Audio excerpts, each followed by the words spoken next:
Kansas City's national reputation continues to take a beating over the decision to change Martin Luther King Jr. Boulevard back to the Paseo. KCTV5's Greg Payne looks at what former and current leaders are doing to try to change that. The decision to change Dr. Martin Luther King Jr. Boulevard back to the Paseo happened over a week ago, but today it is still a hot topic amongst many. If you were scrolling through Twitter this morning, it wasn't hard to find the topic come up. Many voicing their opinions, including former Kansas City Mayor Sly James. James tweeting in part, "The one thing that doesn't need to happen is to unnecessarily inject racial animus into the discussion of MLK Boulevard. There should indeed be something to honor this great man, but we do his memory a disservice to divide ourselves more."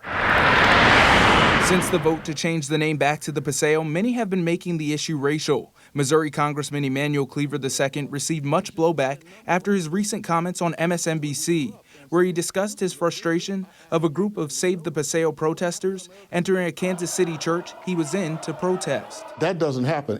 Even the Klan never marched into a church. There was some race involved, I'm sure.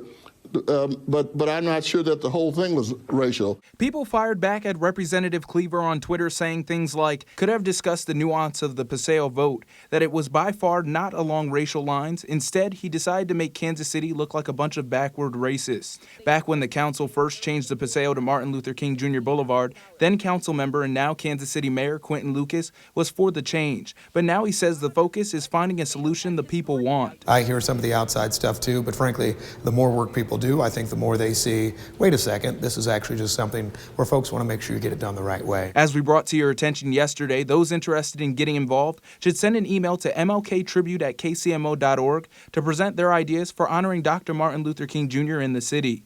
Reporting in Kansas City, I'm Greg Payne for KCTV5 News.